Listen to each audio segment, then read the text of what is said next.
sound for you, so there's no need to switch it on or off. I call the Honourable Member Louise Upston. Thank you very much, Mr. Speaker. So we'll test to see if this is going, because it doesn't sound like it from here. I think we'll just let the sound operators closer up. Have we got some sound yet?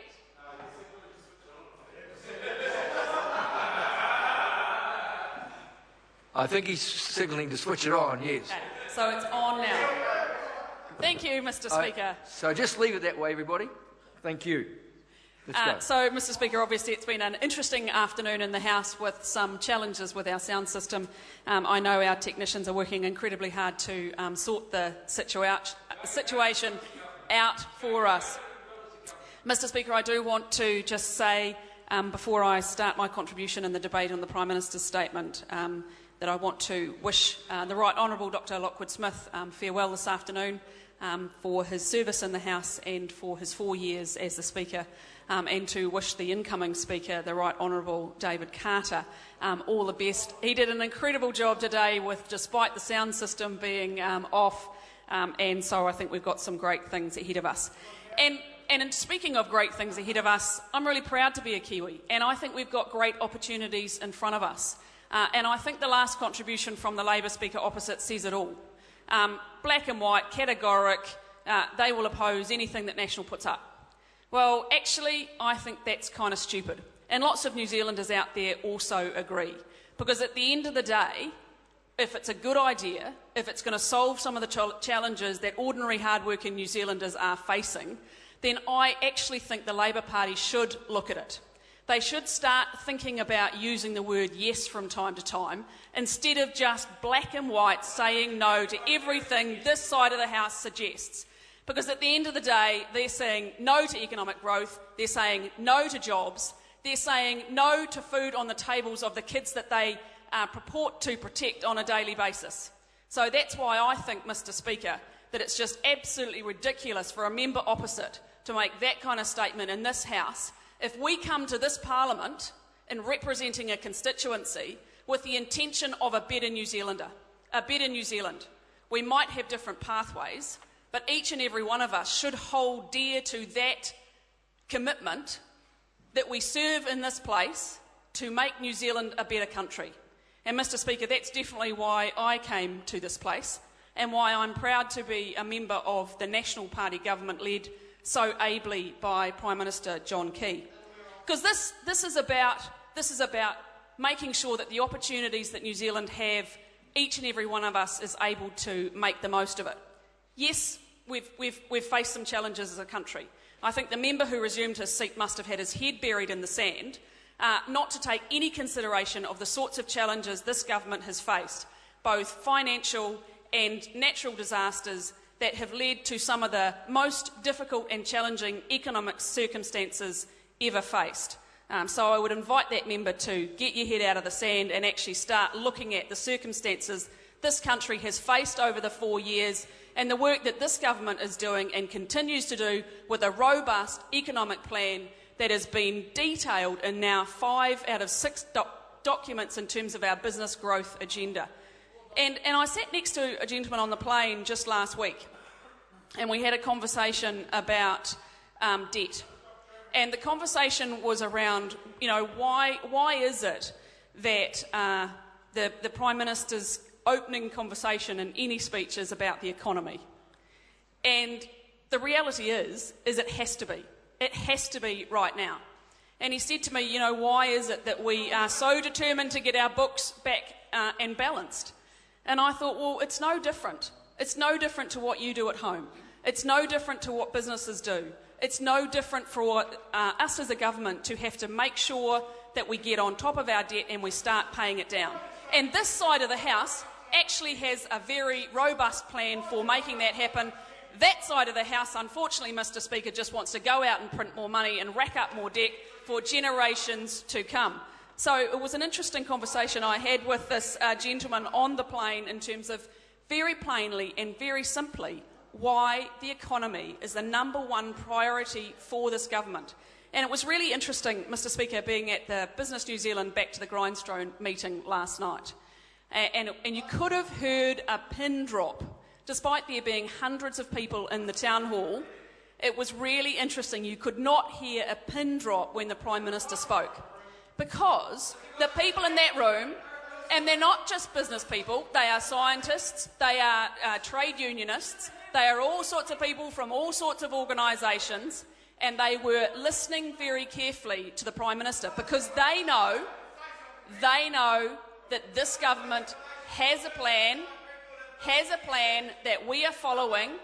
And it was really interesting to see how on board that whole room was in following the direction under challenging circumstances and difficult times that the Prime Minister is leading. So, Mr Speaker, one of the things I did want to just speak about is the issue of investment. And again, it came up in the conversation last night at the Business New Zealand event. Because in terms of creating jobs, it is businesses. Businesses employ people. It is not up to the government to create jobs. The government's job is to create the environment that allows businesses the confidence to grow, to take on new staff. And one of the things that really holds businesses back, and one of the things I've been talking to many of the businesses in the Taupo electorate about, is the challenge in getting capital. And that's why this government has put a significant priority into making it easier for businesses to get capital.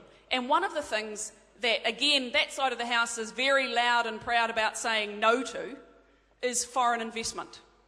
Now, there's some significant projects, Mr Speaker, in the Taupo electorate that would not happen if there wasn't foreign investment. There are jobs that have been created in the Taupo electorate that would not have happened if it was not for foreign investment. They don't seem to listen. The foreign investment into businesses in Taupo has created jobs. And so that's why, Mr Speaker, it's really important that we provide the right environment for foreign investment to come into this country, and that we make it easier for them to choose New Zealand as a place that they would want to invest. The reality is they've got lots of other places they can choose, and we want to encourage them to choose New Zealand. Well, the naysayers on that side say no more often than not, and definitely they will stay away. This government is a government that's interested in supporting businesses to create jobs.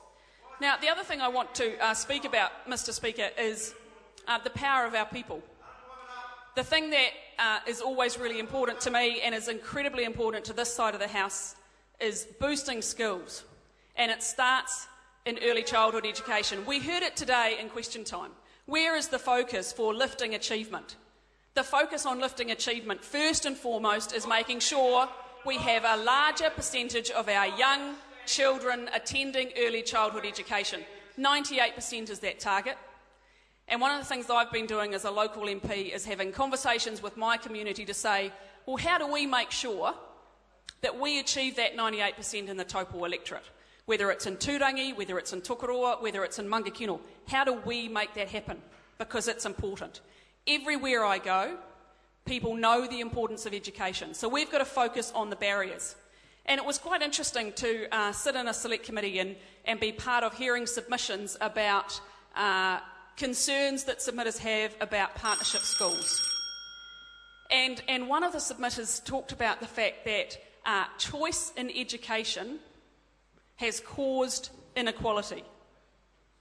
And so my question was then, well, which schools would you close? If you don't think that choice in education and schools is good for student achievement, which ones would you suggest you close? And of course, there was no answer to that. Because at the end of the day, education is the thing that is important. And actually, this side of the House are quite comfortable with the fact that parents should be able to make choices about where their children go to school. And if they are not achieving, to be able to support them more with better information and better data, to invest in teachers and principals to ensure that the quality of teaching is also increasing. Because I, for one, Mr Speaker, am very clear that education is the one thing that creates equality of opportunity. And that's why it's so critical for this side of the House. And setting targets for NCEA Level 2. Now, there were a few people that said when we started setting targets, well, that's challenging. Well, we're putting our money where our mouth is. We're actually setting targets and focusing the public service on achieving what's important for New Zealanders.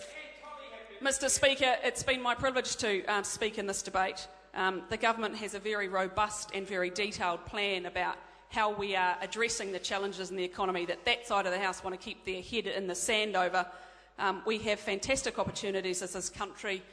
It is really the opportunity for New Zealanders to seize those opportunities and make the most of them, and the government on this side of the House is supporting them each and every step of the way under the very strong and decisive leadership of Prime Minister John Key. I call the